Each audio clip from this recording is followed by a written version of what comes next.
साथियों, आप सभी का इस प्लेटफ़ॉर्म पर स्वागत है। यहाँ पर हम लोग आगामी आरओ-एआरओ 2023 की प्रारंभिक परीक्षा के लिए टेस्ट सीरीज़ देख रहे हैं और इसी कड़ी में हम लोग जो है पीसीएस मंत्रा कोचिंग संस्था के द्वारा जो टेस्ट सीरीज़ कराई गई है, उसी में से एक टेस्ट पेपर को कंप्लीट कर रहे हैं। और इसके पहले पार्ट में 70 क्वेश्चन कंप्लीट कर चुके हैं और शेष बचे हुए 70 प्रश्नों को हम लोग इस वीडियो में कवर करेंगे। चलिए प्रारंभ करते हैं। 71 नंबर क्वेश्चन है कि एक लंबे संकर टी पौधे में स्वपरागण कराने पर लंबे व बौने 3:1 में प्राप्त होते हैं।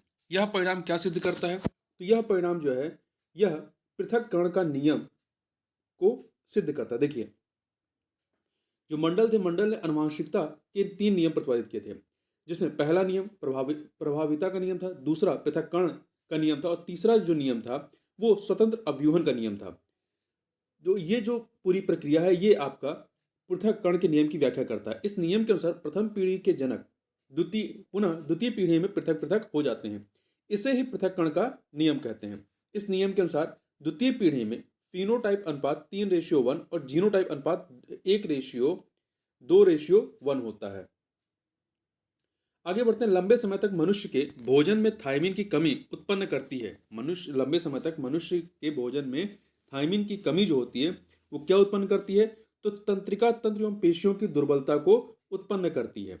यदि किसी व्यक्ति के भोजन में लंबे समय तक थायमिन की कमी बनी रहे, तो व्यक्ति तंत्रिका तंत्र व पेशियों की दुर्बलता से पीड़ित हो सकता है।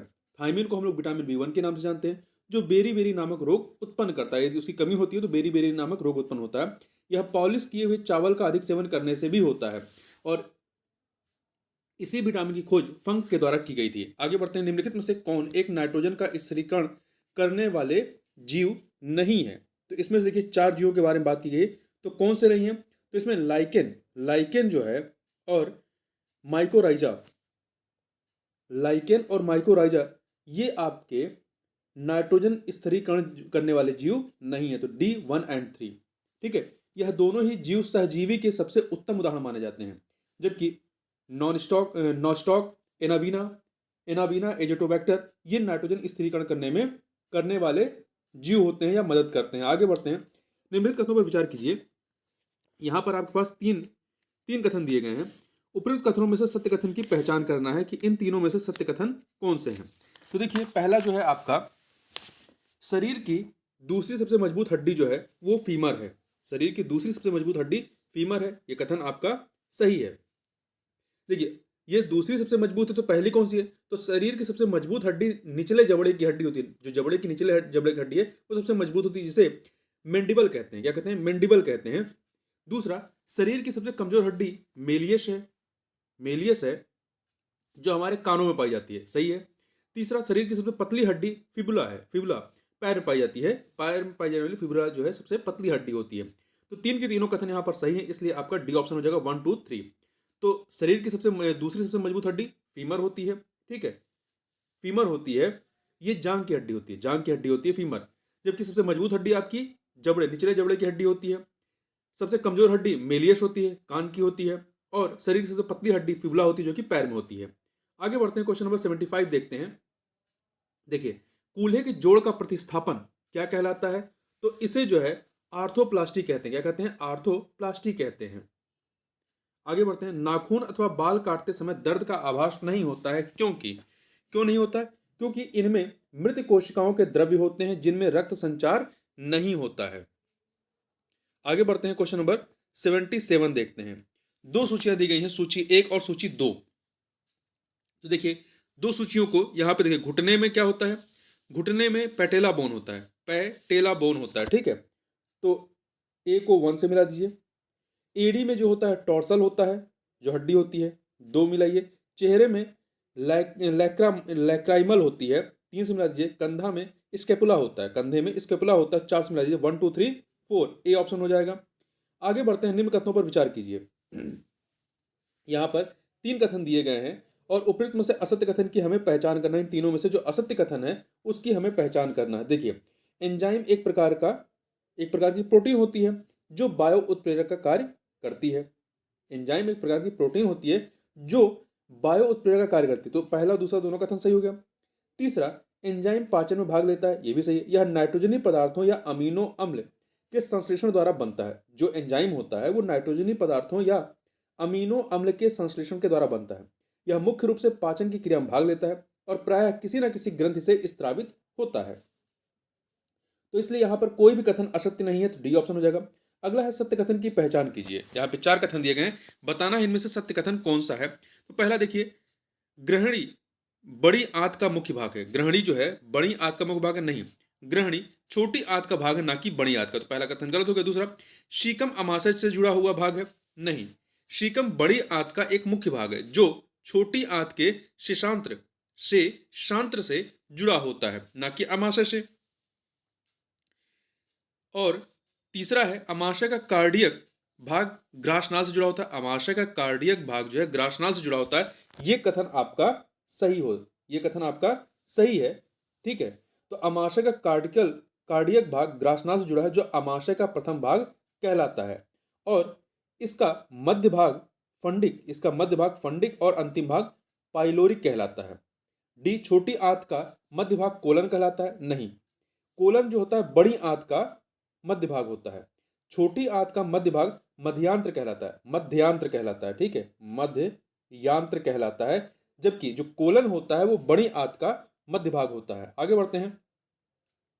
निम्न में से कौन सा धातु युक्त विटामिन है? निम्न में से कौन सा धातु युक्त विटामिन है जिसकी कमी से परनीशियस एनीमिया होता है? जिसकी कमी से परनीशियस एनीमिया होता है। तो आप यहां पर देखिए, यहां पे चार के बारे में बात की है। तो इसमें से देखिए साइनोकोबालामिन, साइनोकोबालामिन जो विटामिन होता है, देखिए निम्न से कौन सा धातु युक्त विटामिन है जिसकी कमी से परनीशियम एनीमिया होता है? तो साइनोकोबालामिन जो धातु की विटामिन है, इसकी कमी से परनीशियस एनीमिया होता है, ठीक है। देखिए साइनोकोबालामिन विटामिन जो होता है B12 का रासायनिक नाम होता है, जिसमें कोबाल्ट धातु पाया जाता है, जिसकी कमी से रक्त की कमी होती है, जिसे परनीशियस एनीमिया कहते हैं। आगे बढ़ते हैं। 81 नंबर क्वेश्चन देखते हैं। धमनियों की भित्तियां मोटी होती हैं क्यों? तो देखिए, धमनियां जो होती हैं ऑक्सीजन युक्त रक्त को हृदय से शरीर के विभिन्न भागों तक ले जाती हैं, इसलिए ये मोटी होती हैं, ठीक है। तो हृदय से शरीर के विभिन्न भागों तक पहुंचाने का कार्य करती हैं। इनमें रक्त का प्रवाह जो सदैव उच्च रहता है और रक्तदाब भी उच्च बना रहता है, इसलिए ये मोटी होती हैं। तो ए ऑप्शन। अगला है, निम्नलिखित में से कौन रुधिर वाहिनियों के संबंध में सत्य नहीं है? तो कौन सा सत्य नहीं है? यहाँ पे 4 कथन दिए गए हैं। पहला, फुसफुस धमनी शुद्ध रक्त का परिवहन करती है, सही है। फुसफुस धमनी शुद्ध रक्त का, इसमें बताना सत्य कौन सा नहीं है, ठीक है। तो ये कथन गलत है। फुसफुस धमनी शुद्ध रक्त का परिवहन नहीं करती है, बल्कि अशुद्ध रक्त का परिवहन करती है।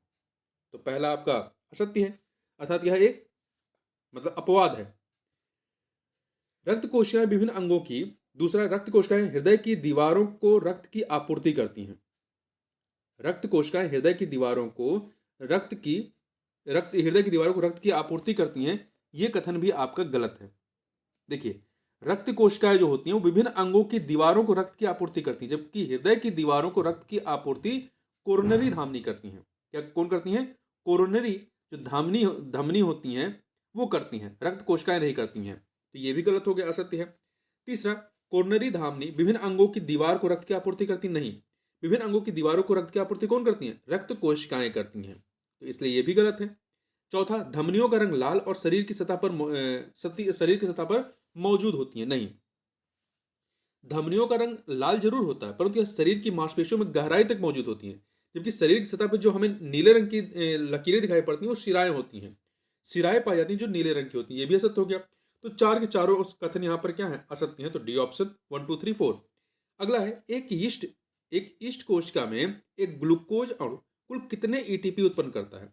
एक ईस्ट कोशिका में एक ग्लूकोज अणु कुल कितने एटीपी उत्पन्न करता है? तो यह कुल 2 एटीपी उत्पन्न करता है, ठीक है, 2 एटीपी उत्पन्न करता है। आगे बढ़ते हैं, क्वेश्चन नंबर 84 देखते हैं। एक सेकंड 84 नंबर, कौन सा सही सुमेल है? 4 में से सही सुमेल कौन सा? देखिए, अग्र छोर जो होता है जीभ के बारे में बात है यहाँ पर। जीभ का जो अग्र छोर होता है वहां मीठे स्वाद के लिए होता है, ये आपका सही है। पश्च छोर जो होता है वो खट्टे स्वाद के लिए नहीं होता है, कड़वे स्वाद के लिए होता है, ठीक है, कड़वे स्वाद के लिए। पश्च छोर जो होता है ये कड़वे स्वाद के लिए होता है। और पार्श्व पश्च किनारा जो होता है ये खट्टे स्वाद के लिए होता है, ना कि नमकीन स्वाद के लिए। जबकि पार्श्व अग्र किनारा जो होता है वो नमकीन स्वाद के लिए होता है। तो यहां फिर से देख लीजिए, जो जीभ का अगला भाग होता है, अग्र छोर होता है, मीठे स्वाद के लिए होता है। जो पश्च छोर होता है, पीछे का छोर होता है, वो कड़वे स्वाद के लिए होता है। पार्श्व पश्च किनारा जो होता है, ये खट्टे स्वाद के लिए होता है, जबकि पार्श्व अग्र किनारा जो होता है वो नमकीन स्वाद के लिए होता है। आगे बढ़ते हैं। निम्नलिखित में से हीमोफीलिया रोग के संबंध में कौन सा कथन जो है वो सत्य है? तो यहां पर देखिए आपके पास कुल 3 कथन दिए गए हैं।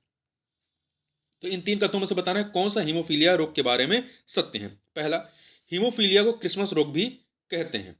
सही है। देखिए, हीमोफीलिया एक आनुवंशिक रोग है। इंग्लैंड की महारानी विक्टोरिया की वंशावली में पता चला था और महारानी विक्टोरिया स्वयं इसकी वाहक थी। क्योंकि यह रोग केवल पुरुषों में प्रदर्शित होता है, जबकि महिलाएं इसकी वाहक होती हैं। इस रोग में रक्त का थक्का देर से बनता है। ठीक है। और हीमोफीलिया को क्रिसमस रोग भी कहते हैं, क्योंकि सर्वप्रथम यह क्रिसमस नामक बच्चे में पहचाना गया था। तो पहला कथन आपका सही है। दूसरा, हीमोफीलिया को शाही रोग, रॉयल डिजीज कहते हैं, ये भी सही है। इस योग में तीसरा जो है, इस रोग में पुरुष सदैव वाहक और महिलाएं रोगी होती नहीं, महिलाएं वाहक होती हैं और पुरुष रोगी होते हैं। तो पहला दूसरा कथन आपका सही है, तीसरा गलत है। तो 1-2 हो जाएगा। 1-2 मतलब आपका ए ऑप्शन हो जाएगा। आगे बढ़ते हैं। मंगोली जड़ता को वैज्ञानिक रूप में किस नाम से जानते हैं? मंगोली जड़ता को वैज्ञानिक रूप में किस नाम से जानते हैं? तो इसे डाउन सिंड्रोम के नाम से, मंगोली जड़ता जो होती है इसे वैज्ञानिक रूप में डाउन सिंड्रोम के नाम से जानते हैं। देखिए, यह एक जो है अनुवांशिक विकार है। जिस प्रकार से हीमोफीलिया एक अनुवांशिक रोग है, उसी प्रकार से आपका मंगोली जड़ता या डाउन सिंड्रोम भी एक अनुवांशिक विकार है।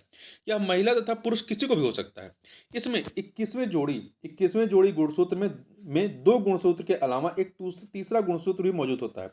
अतः 21वें जोड़ी गुणसूत्र को ट्राइसोमी कहा जाता है और ऐसे रोग को मंगोली जड़ता कहते हैं। इसमें व्यक्ति की आंखें छोटी, चेहरा चपटा, व्यक्ति मंदबुद्धि और नपुंसक होता है। आगे बढ़ते हैं। ऑक्सीटोसिन के संबंध में निम्न कथनों पर विचार कीजिए और असत्य कथन की पहचान करना है। तो यहां पर देखिए आपके पास 3 कथन है। इन तीनों में से असत्य कथन कौन से वो बताने हैं। पहला, इसे दुग्ध स्त्रावक हार्मोन भी कहते हैं। देखिए, ऑक्सीटोसिन जो होता है को दुग्ध स्त्रावक हार्मोन भी कहा जाता है। हार्मोन जो है ये कहा जाता है क्योंकि जो दूध वाले होते हैं, गाय भैंस से दूध का उत्पादन करने के लिए इस हार्मोन का उपयोग करते हैं। इस कारण इसे दुग्ध स्त्रावक हार्मोन भी कहते हैं। दूसरा, इसे लव हार्मोन भी कहा जाता है। इसे लव हार्मोन भी कहा जाता है। देखिए, यह माता और उसके बच्चे के मध्य आलिंगन के लिए भी जिम्मेदार होता है। इसे लव हार्मोन के नाम से जाना जाता है। इसका उपयोग सब्जी उत्पादन के लिए भी किया जाता है। इसका उपयोग जो है सब्जी उत्पादन के लिए भी किया जाता है। इसे वृद्धि हार्मोन भी कहते हैं। इसे देखिए, वृद्धि हार्मोन मुख्य रूप से सोमेटोट्रोपिन हार्मोन कहते हैं, जो पीयूष ग्रंथि से स्रावित होता है। तो इसे वृद्धि हार्मोन नहीं कहते हैं। तो यहाँ पे हमें देखिए, यहाँ पे क्वेश्चन गलत लिखा, असत्य कथन की पहचान करना है। तो इसमें असत्य केवल तीसरा वाला है, पहला दूसरा सही है। तो इसमें होना चाहिए सत्य कथन कौन सा है। तो पहला दूसरा जो है वो सत्य कथन है। ये दुग्ध स्त्रावक हार्मोन होता है, इसे लव हार्मोन भी कहते हैं और यह सब्जी के उत्पादन के लिए भी इसका इस्तेमाल करते हैं, परंतु यह वृद्धि हार्मोन नहीं है। वृद्धि हार्मोन जो होता है वो सोमेटोट्रोपिन हार्मोन होता है। सोमेटोट्रोपिन हार्मोन वो आपका वृद्धि हार्मोन होता है, जो कि पीयूष ग्रंथ से स्त्रावित होता है। तो आगे बढ़ते हैं। अगला है, कीट संवर्धन क्या है? कीट संवर्धन क्या है? कीटों की वृद्धि करने का विज्ञान कीट संवर्धन कहलाता है। इसमें विभिन्न प्रकार के कीटों के पालन और वृद्धि का अध्ययन करते हैं, जैसे लाख कीट का पालन, रेशम कीट का पालन इत्यादि। आगे बढ़ते हैं। निम्नलिखित में से असत्य युग्म की पहचान करना है, कौन सा असत्य है। तो देखिए, पीडोलॉजी ये मिट्टी का अध्ययन होता है। पीडोलॉजी मिट्टी का अध्ययन सही है। जेरेंटोलॉजी वृद्धि वृद्धि होने की प्रक्रिया का अध्ययन, जेरेंटोलॉजी होता है वृद्ध होने की प्रक्रिया का अध्ययन होता है। एंटमोलॉजी जो होता है मानव शरीर का अध्ययन नहीं। एंटोमोलॉजी जो होता है वो कीट पतंगों का अध्ययन कहलाता है। कीट पतंगों का अध्ययन होता है एंटोमोलॉजी, ठीक है, ना कि मानव शरीर के अध्ययन को। मानव शरीर के अध्ययन को एनाटॉमी कहते हैं। क्या कहते हैं? मानव शरीर के अध्ययन को एनाटॉमी कहा जाता है। आर्थोलॉजी अस्थि संधि का अध्ययन होता है। तो इस प्रकार से सी वाला आपका सही नहीं है। आगे बढ़ते हैं। निम्नलिखित कथनों पर विचार कर सत्य कथन की पहचान कीजिए कि इसमें सत्य कथन कौन सा है। तो देखिए, 2 कथन आपके पास है। तो पहला, किसी व्यक्ति के पाचन तंत्र की जांच करने के लिए उपयोग किया जाने वाला यंत्र एंडोस्कोपी कहलाता है। एंडोस्कोपी कहलाता है। तो यहां पर पहला कथन आपका सही है। देखिए, दूसरा, ईसीजी का पूर्ण रूप इलेक्ट्रोकार्डियोग्राफ होता है। नहीं, ईसीजी का पूर्ण रूप इलेक्ट्रोकार्डियोग्राम होता है, ग्राफ नहीं होता है, इलेक्ट्रो इलेक्ट्रोकार्डियोग्राम होता है, ना कि इलेक्ट्रोकार्डियोग्राफ होता है। इलेक्ट्रोकार्डियोग्राफ जो होता है उस मशीन का नाम है जिससे ईसीजी का परीक्षण किया जाता है, और इस विधि को इलेक्ट्रोकार्डियोग्राफी कहते हैं। तो यहाँ पे ईसीजी का पूर्ण नाम क्या है? इलेक्ट्रोकार्डियोग्राम है। तो पहला कथन आपका सही है, दूसरा गलत है, इसलिए ए ऑप्शन हो जाएगा। आगे बढ़ते हैं, क्वेश्चन नंबर 91 देखते हैं। क्या कारण है कि जलीय जीवों की श्वसन दर जो होती है वो स्थलीय जीवों की श्वसन दर की तुलना में बहुत तेज होती है? मतलब जो जल में रहने वाले जीव हैं उनकी श्वसन दर जो है स्थल पे रहने वाले जीवों की तुलना में काफी तेज होती है। इसका रीजन क्या है? जल में ऑक्सीजन की मात्रा कम होती है। जैसे आप जब पहाड़ पे चढ़ेंगे या ऊंचाई पर जाएंगे तो आपकी श्वसन दर क्या होती है? तेज हो जाती है, क्योंकि वहां ऑक्सीजन की कमी हो जाती है। जैसे जैसे आप पहाड़ों पे ऊपर जाएंगे ऑक्सीजन की कमी होती जाती है, तो वहां पे आपकी श्वसन दर तेज हो जाएगी। आगे बढ़ते हैं, श्वसन के दौरान गैसों का विनिमय कहाँ होता है? तो श्वसन के दौरान गैसों का विनिमय जो होता है वो फेफड़ों की कूपिका कोशिका में, फेफड़ों की कूपिका कोशिका में होता है। ठीक है, अर्थात इन्हीं कोशिकाओं में रक्त द्वारा लाई गई कार्बन डाइऑक्साइड और श्वास में मौजूद ऑक्सीजन का आपस में गैसीय विनिमय विनिमय विनिमय में हो जाता है और रक्त ऑक्सीकृत हो जाती है, जिसे शुद्ध रक्त कहते हैं। रक्त द्वारा इसे शरीर की विभिन्न कोशिकाओं में पहुंचा दिया जाता है, जबकि कार्बन डाइऑक्साइड को फेफड़े द्वारा शरीर से बाहर उत्सर्जित कर दिया जाता है। आगे बढ़ते हैं, 93 नंबर क्वेश्चन देखते हैं। निम्नलिखित में से असत्य कथन की पहचान करना है कि कौन सा कथन यहां पर असत्य है। तो देखिए, पहला, 120 mm आपका मरकरी Hg सिस्टोलिक रक्तदाब माना जाता है। सही है। मतलब जब आप ब्लड प्रेशर नापते हैं तो ऊपरी जो सीमा होती है 120 होती है। 80 mm Hg डायस्टोलिक रक्तदाब माना जाता है, यह भी सही है, जो निचला स्तर होता है। तीसरा, मनुष्य का हृदय एक धड़कन में 0.8 सेकंड का समय लेता है, यह भी सही है। चौथा, 1 मिनट में मनुष्य का हृदय औसतन 7 से 8 लीटर रक्त पंप करता है। नहीं, देखिए, 1 मिनट में मनुष्य का हृदय और जो है औसतन 5 लीटर रक्त काम, मतलब 5 लीटर रक्त काम करता है। ठीक है, पंप कर सकता है। तो यहां पर डी वाला जो है वो सही नहीं है। आगे बढ़ते हैं, हमारे शरीर में मूत्र का सही मार्ग क्या है? तो मूत्र का सही मार्ग क्या है? पहले किडनी, किडनी से मूत्र नली, मूत्र नली से मूत्र मार्ग और फिर मूत्राशय में पहुंच जाता है। किडनी से मूत्र नली, मूत्र नली से, एक सेकंड, नहीं, यहाँ ये वाला सही नहीं, ये किडनी से मूत्र नली, मूत्र नली से मूत्राशय और फिर मूत्र मार्ग में पहुंच जाता है, तो सी वाला। आगे बढ़ते हैं, निम्नलिखित कथनों पर विचार करना है। 2 कथन दिए गए हैं और इसमें हमें बताना उपरोक्त कथनों में से असत्य कथन की पहचान करनी ही कौन सा कथन जो है असत्य है। देखिए, पहला, हीमोडायलिसिस हीमोडायलिसिस किडनी के खराब होने पर किया जाने वाला उपचार है, यह कथन आपका सही है।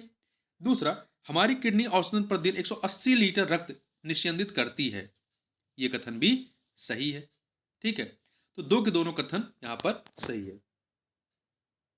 एक किडनी की इकाई जो होती है नेफ्रॉन होती है, नेफ्रॉन, जिसे कार्य न करने की, मतलब जो खून को साफ करने का कार्य करता है वो नेफ्रॉन है, जिसे कार्य न करने की स्थिति में हीमो डायलिसिस विधि द्वारा उपचार किया जाता है। तो यहाँ पे कोई भी कथन असत्य नहीं है, तो डी ऑप्शन। अगला है, सूची 1 को सूची 2 से सुमेलित करना है। देखिए, लार में क्या पाया जाता है? टाइलिन पाया जाता है। लार में टाइलिन, तो 3 से मिलाइए। अमाशयी रस में क्या होता है? पेप्सिन होता है, 4 से मिलाइए। अग्नाशयी रस में क्या होता है? ट्रिप्सिन होता है, तो 2 से मिलाइए। आंतरीय रस में क्या होता है? डाइसैकेराइड होता है, 1 से मिलाइए। 3 4 2 1 3 4 2 1 3 4 2 1, बी ऑप्शन। आगे बढ़ते हैं, मस्तिष्क का वह भाग जो हमारी अनैच्छिक क्रियाओं, इनवॉलेंट्री एक्टिविटीज को नियंत्रित करता है, सामान्यतः उसे श्वसन का केंद्र, सेंटर फॉर रेस्पिरेशन भी कहा जाता है। मस्तिष्क का वह कौन सा भाग है? तो देखिए, मस्तिष्क का वह भाग है मेडुला ऑब्लांगाटा। मेडुला ऑब्लांगाटा जो होता है वो हमारी अनैच्छिक क्रियाओं को नियंत्रित करता है, जैसे उल्टी, छींक, उबासी, हिचकी, हृदय स्पंदन, श्वसन दर इत्यादि। इसमें हमारा कोई रोल, मतलब हमारा कोई नियंत्रण नहीं होता है। ठीक है, जबकि सेरिब्रम जो होता है, सेरिब्रम हमारे मस्तिष्क का सबसे महत्वपूर्ण भाग है जो याददाश्त के लिए जिम्मेदार होता है। सेरी बेलम जो होता है, एक तो सेरिब्रम हो गया, दूसरा सेरिबेलम। सेरिबेलम जो होता है ऐच्छिक क्रियाओं, वॉलंटरी एक्टिविटीज को नियंत्रित करता है, यह हमारे शरीर के संतुलन को बनाए रखता है। जबकि हाइपोथैलेमस जो होता है, हाइपोथैलेमस भूख, प्यास, निद्रा, भय, शरीर के तापक्रम इत्यादि क्रियाओं को नियंत्रित करने का कार्य करता है। तो महत्वपूर्ण है, याद रखिएगा इसको, कि जो मेडुला ऑब्लिगाटा होता है वो मस्तिष्क का वह भाग जो हमारी अनैच्छिक क्रियाओं को नियंत्रित करता है। हमने बात कर ली कि अनैच्छिक क्रिया क्या है, जैसे छींक आना, उबासी आना। और वहीं पे जो सेरिब्रम है, सेरिब्रम हमारे मस्तिष्क का सबसे महत्वपूर्ण भाग है। हमारी याददाश्त के लिए जिम्मेदार कौन होता है? सेरिब्रम होता है। क्योंकि सेरिबेलम जो होता है ये अलग है। सेरिबेलम जो है वो ऐच्छिक क्रियाएं, जो वॉलंटरी एक्टिविटीज होती हैं, उनको नियंत्रित करता है। वहीं हाइपोथैलेमस जो होता है, ये जैसे हमें भूख लगना, प्यास, निद्रा, भय, शरीर के तापक्रम इत्यादि क्रियाओं को नियंत्रित करने का कार्य जो है वो हाइपोथैलेमस करता है। तो इंपॉर्टेंट है, ये इसको याद रखिएगा। आगे बढ़ते हैं। मोनोसैकेराइड, मोनोसैकेराइड कार्बनिक अणुओं के किस समूह से संबंधित है? मोनोसैकेराइड कार्बनिक अणुओं के किस समूह से संबंधित है? तो देखिए यह जो है कार्बोहाइड्रेट से संबंधित है। किससे? कार्बोहाइड्रेट से। मोनोसैकेराइड कार्बनिक अणुओं के कार्बोहाइड्रेट समूह से संबंधित है, ध्यान रखिएगा।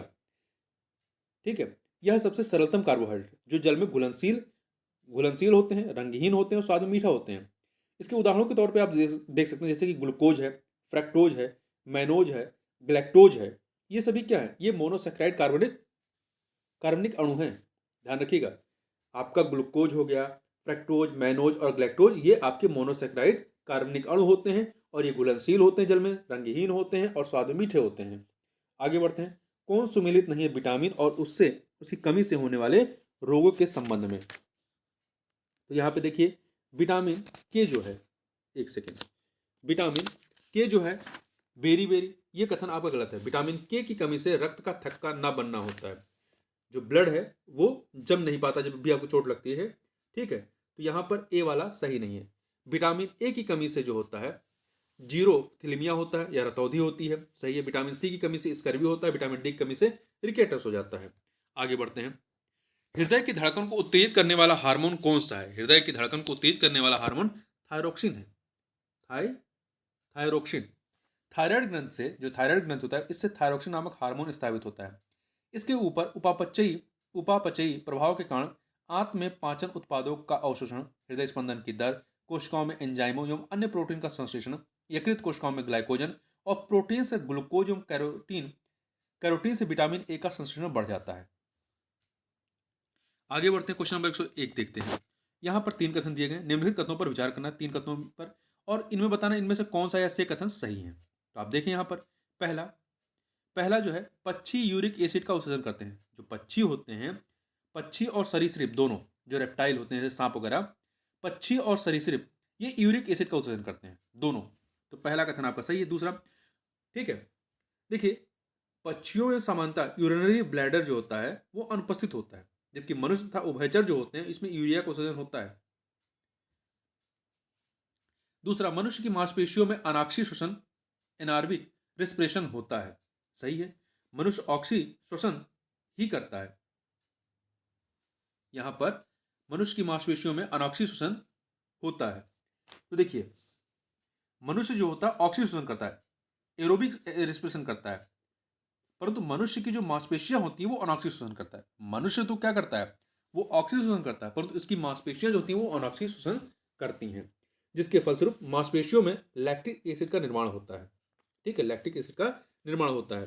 तो पहला सही है, दूसरा सही, तीसरा, पीनियल ग्रंथि हमारी जैविक घड़ी बायोलॉजिकल क्लॉक को नियंत्रित करती है, ये भी सही है।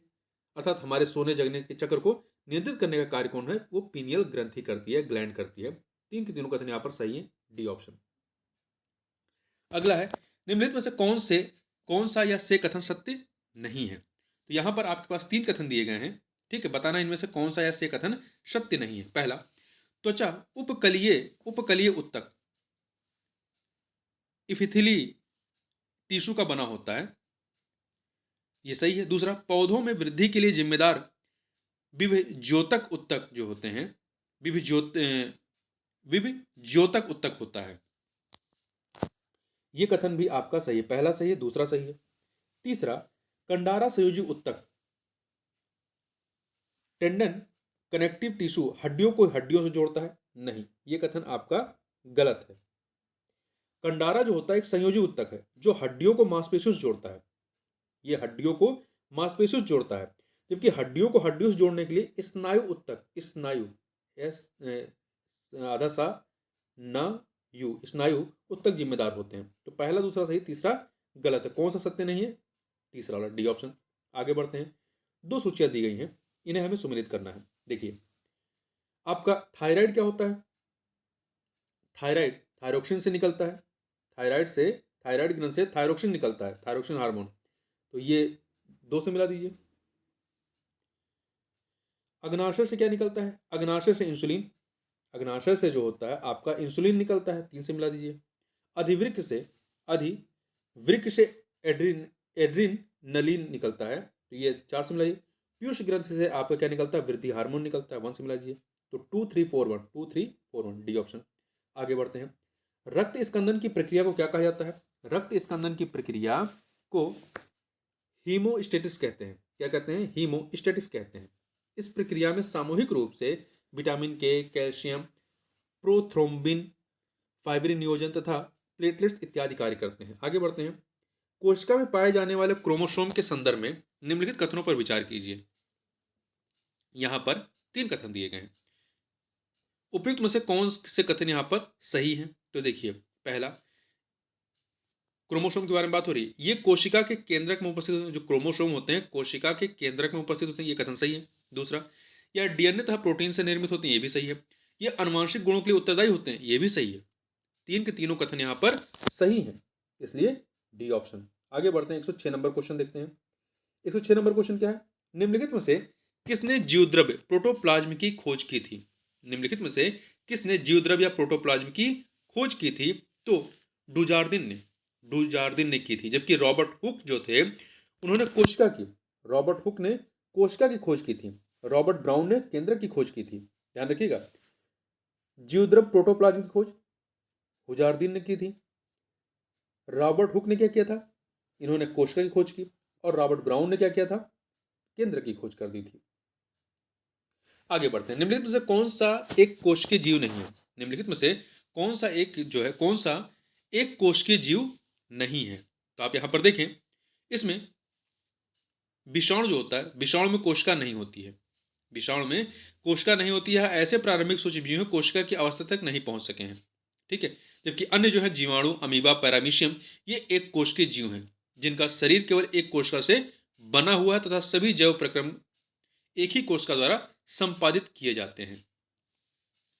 और ऐसे जीव जिनका शरीर अनेक कोशिकाओं से बना होता है उन्हें बहुकोशिकीय जीव कहते हैं। तो यहाँ विषाणु जो होता है वो एक कोशिकीय जीव नहीं है, विषाणु अर्थात वायरस। आगे बात करते हैं, क्वेश्चन नंबर 108, कोशिका संरचना के संबंध में, कोशिका संरचना के संबंध में निम्नलिखित कथनों पर विचार करना है। यहाँ पर दो कथन दिए गए, बताने इनमें से कौन सा ऐसे कथन सत्य है। पहला, कोशिका कोशिका द्रव्य एवं केंद्रक को सम्मिलित रूप से, कोशिका द्रव्य एवं केंद्रक को सम्मिलित रूप से जीव द्रव्य कहा जाता है, प्रोटोप्लाज्म कहा जाता है। ये कथन सही है, ठीक है। दूसरा, कोशिका झिल्ली एक अर्धपारगम्य संरचना होती है, कोशिका झिल्ली एक अर्धपारगम्य संरचना होती है, ये भी सही है। देखिए, कोशिका झिल्ली प्रत्येक कोशिका के बाहर के सबसे बाहर चारों ओर एक बहुत पतली और लचीली झिल्ली होती है, जो लिपिड और प्रोटीन की बनी होती है। यह कोशिका का एक निश्चित आकार बनाए रखने में मदद करती है। तो दो के दोनों कथन यहाँ पर सही हैं, तो सी ऑप्शन 1 एंड 2। आगे बात करते हैं, कोशिका भित्ति के संबंध में क्या सही नहीं है?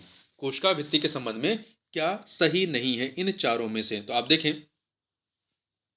पहला, यह केवल पादप कोशिकाओं में पाई जाती है, यह केवल पादप कोशिकाओं में पाई जाती है कोशिका भित्ति, ये कथन सही है, ठीक है। ये आपके जीव कोशिकाओं में नहीं पाई जाती है। दूसरा, यह मुख्यतः सेलुलोज की बनी होती है, ये भी सही है। तीसरा, कोशिका भित्ति कोशिका झिल्ली की भांति यह पारगम्य में नहीं होती, नहीं, ये गलत है। कोशिका भित्ति जो होती है वो पारगम्य में होती है, पारगम्य में होती है। इसका प्रमुख कार्य कोशिका झिल्ली की रक्षा करना था, कोशिका को सूखने से बचाना है। तो सी वाला आप कथन सही नहीं है। डी, यह पादप कोशिका जो सुरक्षा था आंतरिक सहारा प्रदान करती है, सही है। आगे बात करते हैं, निम्नलिखित में से किसके विभाजन को साइटोकाइनेसिस कहा जाता है? किसके विभाजन को साइटोकाइनेसिस कहा जाता है? तो आप इसमें देखें चारों में से, इसमें जो कोशिका द्रव्य का विभाजन होता है, कोशिका द्रव्य के विभाजन की अवस्था को साइटोकाइनेसिस कहा जाता है, जो कि केंद्रक के विभाजन के पश्चात घटित होता है, केंद्रक के विभाजन के पश्चात घटित होता है। तो बी ऑप्शन।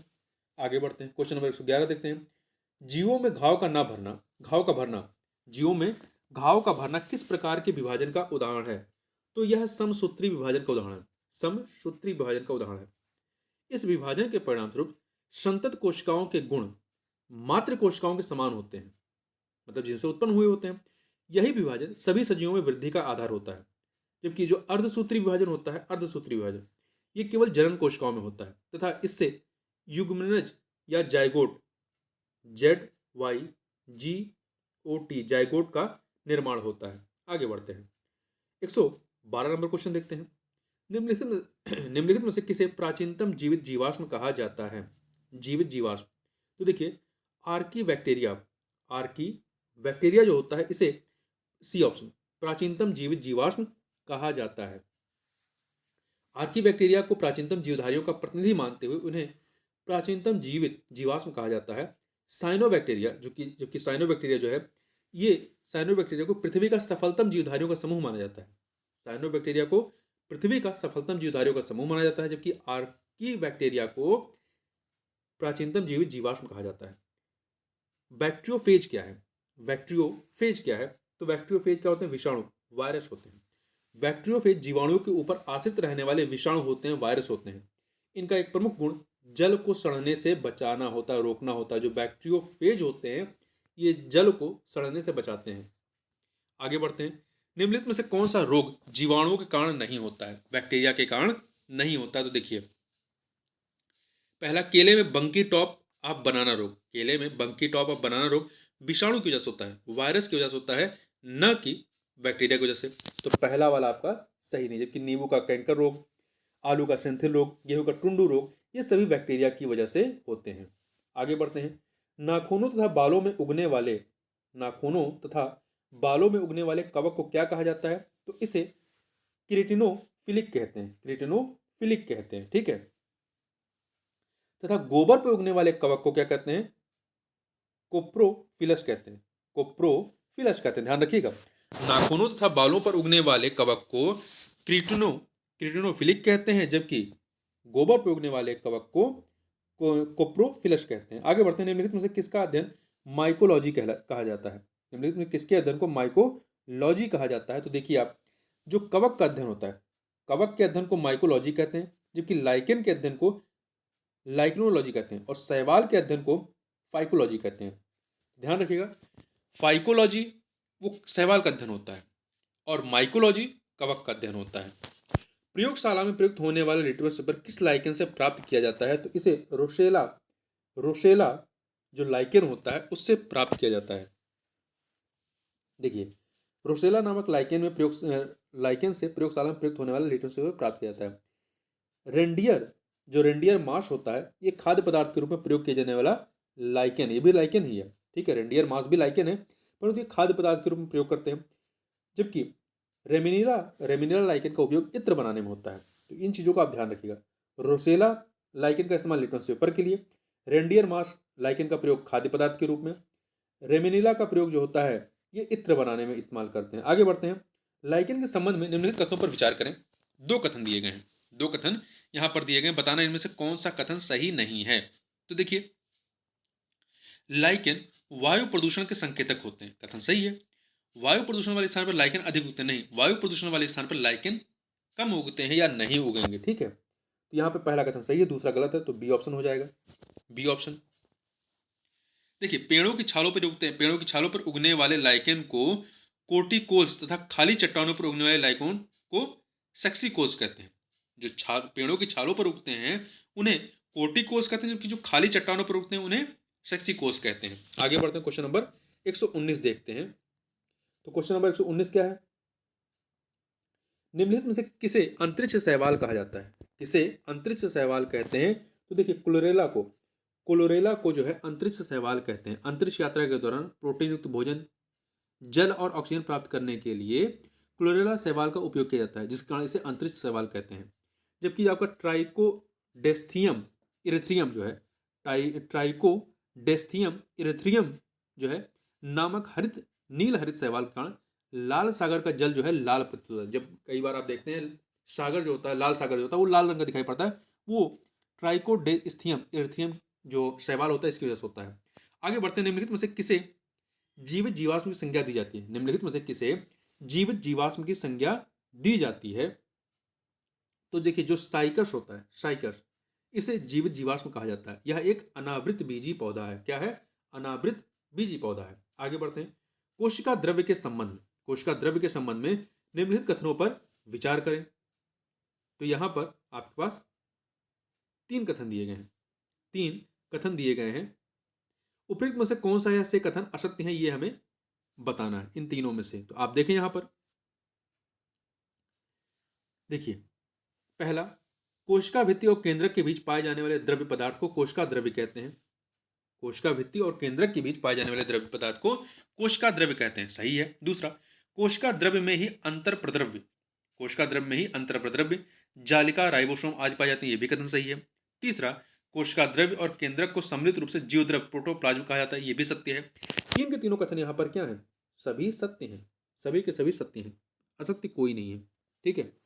कोशिका को तीन भागों में विभाजित किया जाता है, कोशिका झिल्ली, कोशिका द्रव्य और केंद्रक, ध्यान रखिएगा। ठीक है। कोशिका के विभिन्न कोशिकांग किसी कोशिका द्रव्य में ही पाए जाते हैं।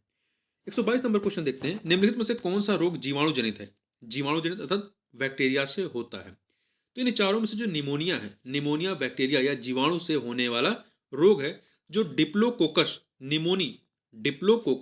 निमोनी नामक जीवाणु से होता है। तो सी ऑप्शन हो गया। जबकि जो जॉन्डिस होता है, यह एक वायरस से होने वाला विषाणु जनित रोग है। हीमोफीलिया अनुवांशिक रोग है। ठीक है।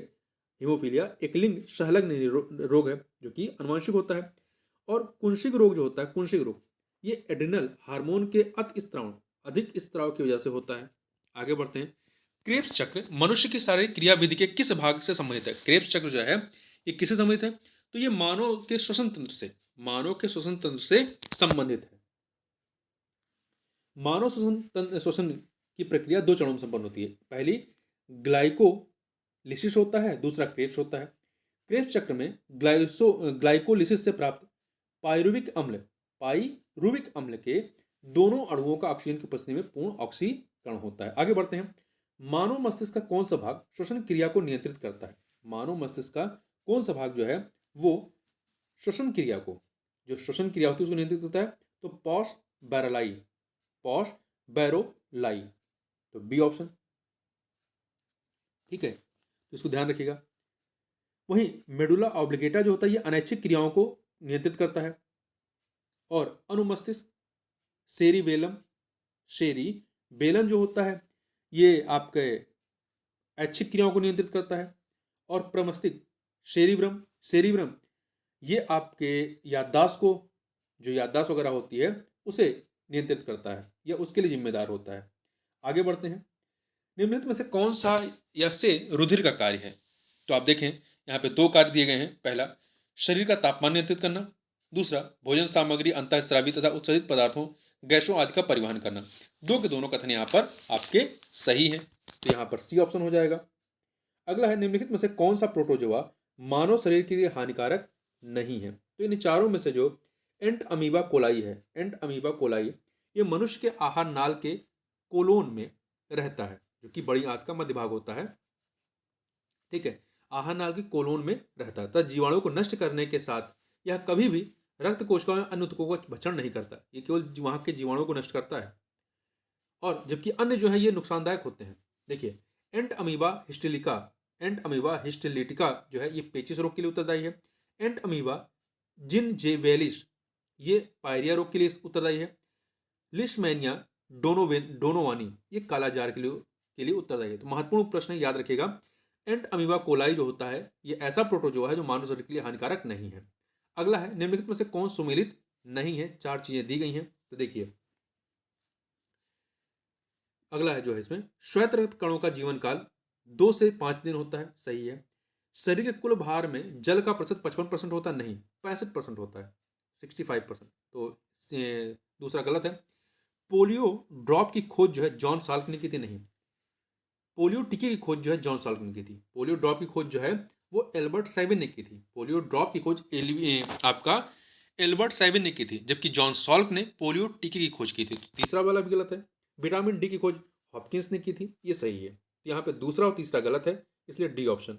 आगे बढ़ते हैं। 128 नंबर, अग्नाशी रस पैंक्रियाटिक जूस जो है इसमें उपस्थित किस एंजाइम के द्वारा प्रोटीन का पाचन किया जाता है? तो ट्रिप्सिन जो अग्नाशी रस या पैंक्रियाटिक जूस है इसमें ट्रिप्सिन एंजाइम के द्वारा प्रोटीन का पाचन किया जाता है।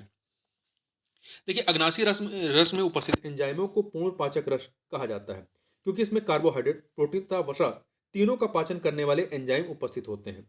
कार्बोहाइड्रेट का पाचन जो होता है वो माल्टोज तथा एमाइलेज द्वारा किया जाता है। प्रोटीन का पाचन ट्रिप्सिन, तो यहाँ पे प्रश्न में क्या पूछा है, प्रोटीन के पाचन की बात की है, ट्रिप्सिन करता है।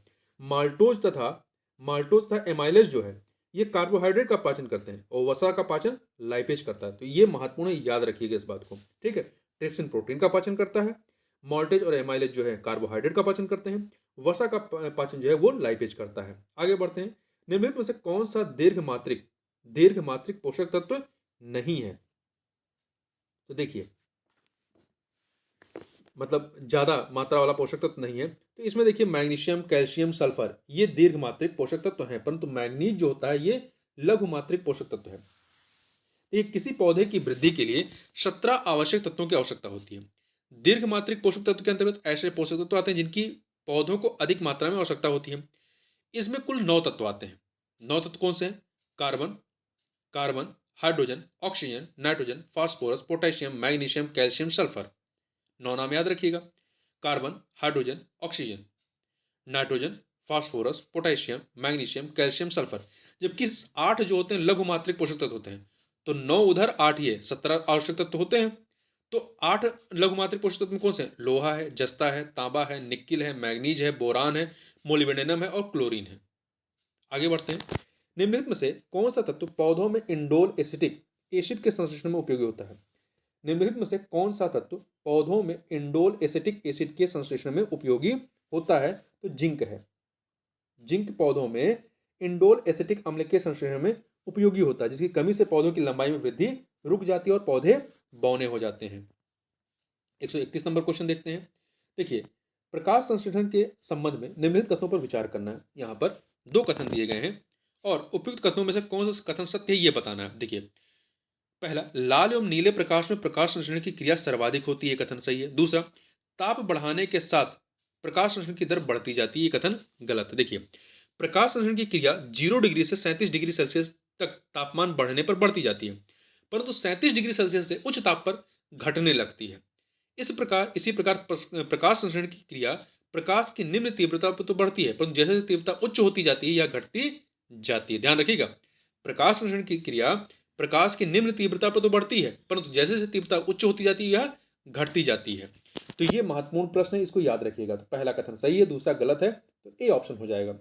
अगला है, निम्नलिखित में से कौन सा अनियत तापीय वर्ग का उदाहरण है? अनियत तापीय वर्ग का,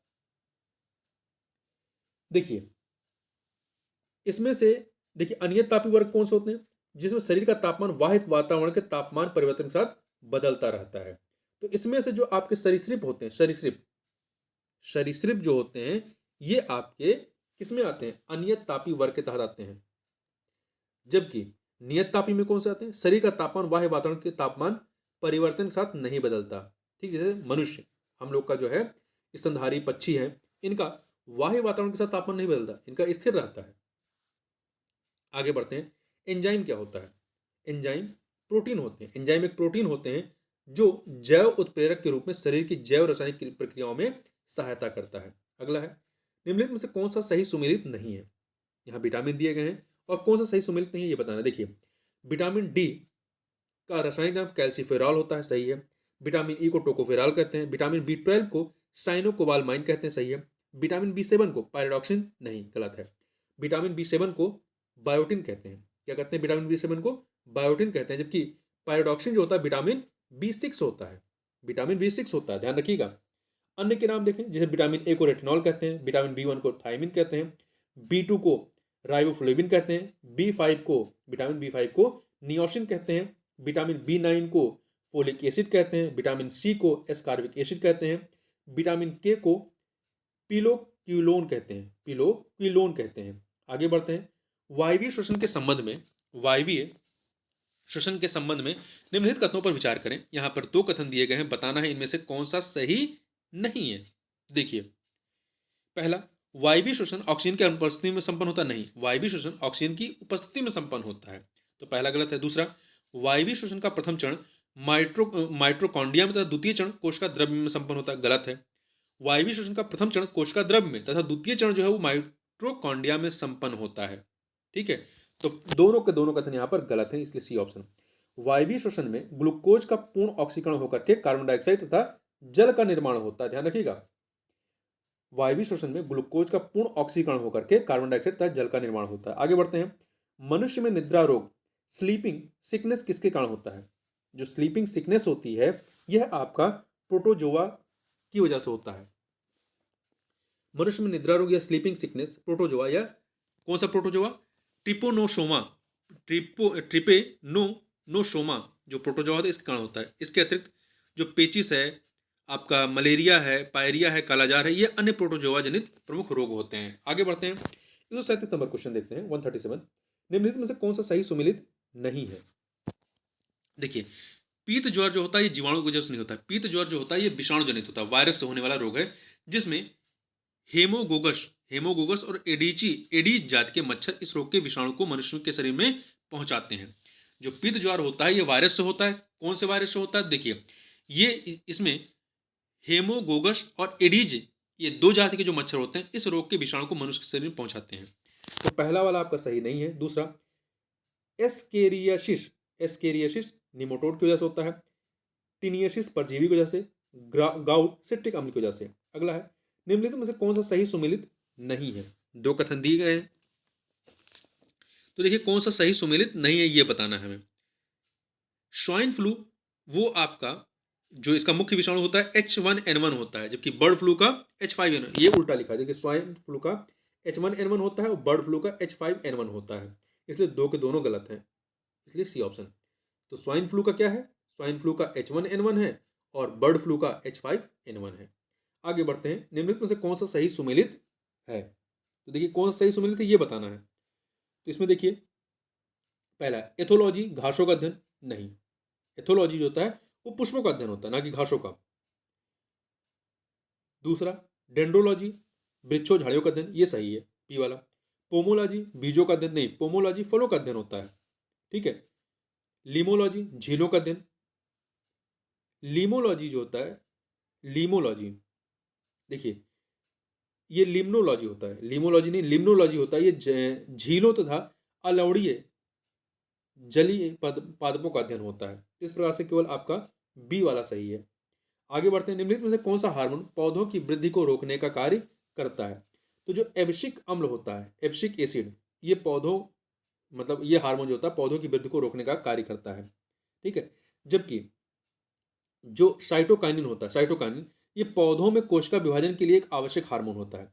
एथिलीन जो होता है गैस के रूप में पौधों में पाया जाने वाला हार्मोन है, जो पौधों की चौड़ाई में वृद्धि के लिए उत्तरदायी होता है। यह हार्मोन फलों के पकने में भी मुख्य भूमिका निभाता है, एथिलीन। तो इस प्रकार से यहाँ पर हम लोगों ने इन प्रश्नों को देखा। तो यहाँ पर हमने देखा कि ये सभी जो है साइंस के प्रश्न और बहुत अच्छे प्रश्न हैं। यदि आप इन प्रश्नों को तैयार कर लेते हैं तो आपके साइंस के बहुत सारे अच्छे प्रश्न जो परीक्षा में पूछे जाते हैं वो आपके सॉल्व हो जाएंगे। तो इस वीडियो में बस इतना ही, मिलते हैं नेक्स्ट वीडियो में। तो बहुत बहुत धन्यवाद।